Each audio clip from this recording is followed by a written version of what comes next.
حضرت محدث ابن جوزی نے لکھا ہے کہ حضرت حبیب اجمی ایک بزرگ تھے، ان کے پاس ایک شخص اکثر آتا تھا، بڑا مالدار تھا، ایک ہی بیٹی تھی، وہ بھی ٹانگوں سے معذور تھی۔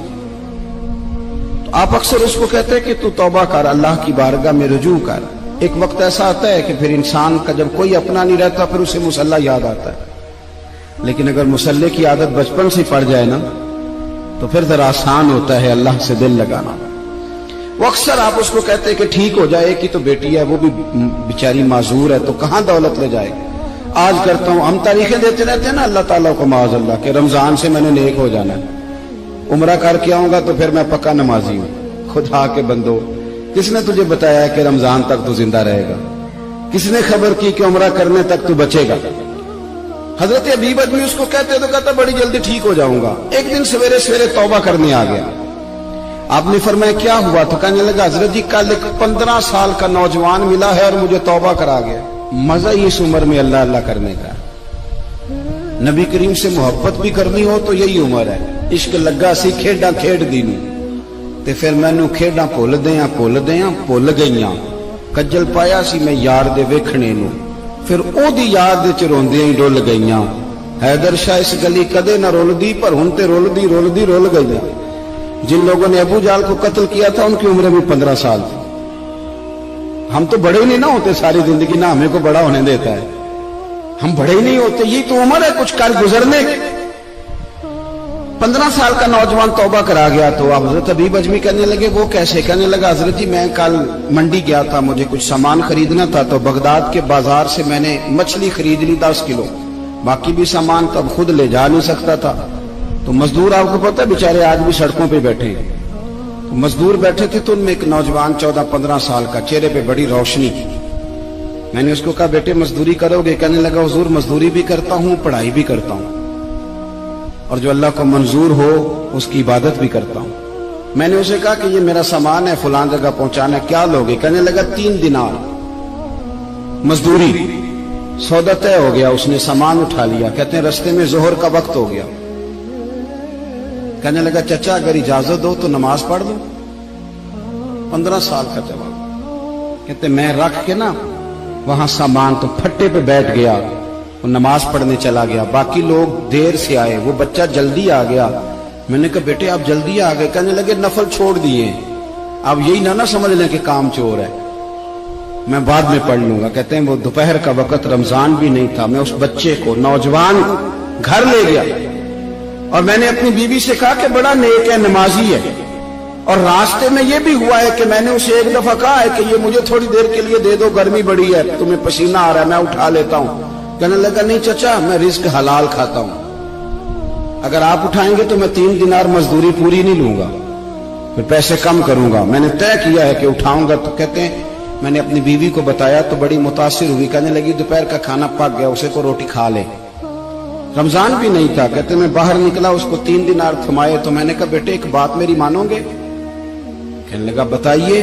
میں نے کہا کھانا پکائے کھا لو۔ کہنے لگا میں معافی چاہتا ہوں، میں نے روزہ رکھا ہوا ہے۔ حضور نے حکم دیا، حکم نبی کریم نے حکم دیا، بخاری مسلم کی حدیث ہے، فرمایا نوجوانوں اگر تمہارے پاس طاقت ہے تو نکاح کر لو ورنہ روزے رکھو۔ حکم دیا، یا نکاح اور یا روزے، یہ سرکار کا حکم ہے۔ بھائی نفلی روزہ نفس کی قوتوں کو کچلتا ہے، انسان میں نورانیت اور روحانیت لاتا ہے۔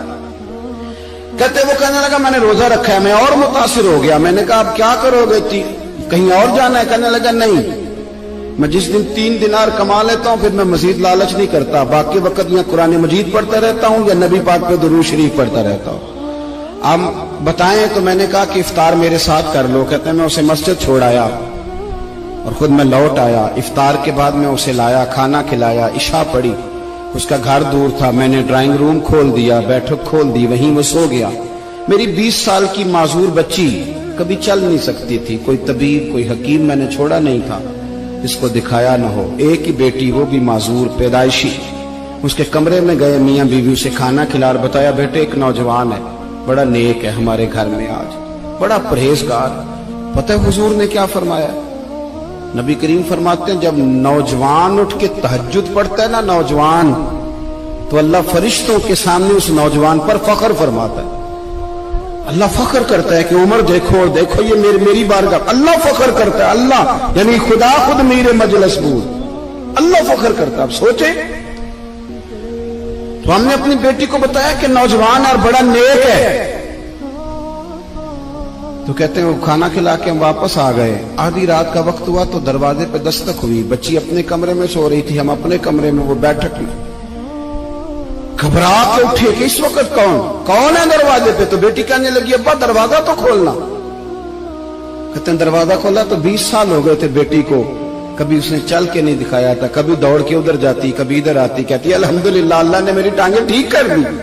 ہم دونوں رونے لگے, اے اللہ تو کتنا کریم ہے, کیسے ہوا بیٹے سارا کچھ؟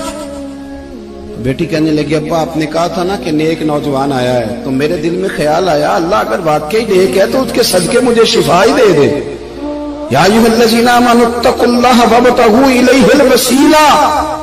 تو کہنے لگی ابھی میری دعا بھی پوری نہیں ہوئی تو رب کریم نے فضل کیا ہے اور مجھے شفا عطا کر دی.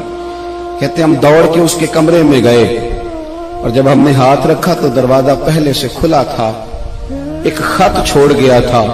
آج کل کے پیر کی کرامت ہوتی تو فیس بک پہ دے دیتا, باقیوں کو بھی ذرا بھول پتا چلے.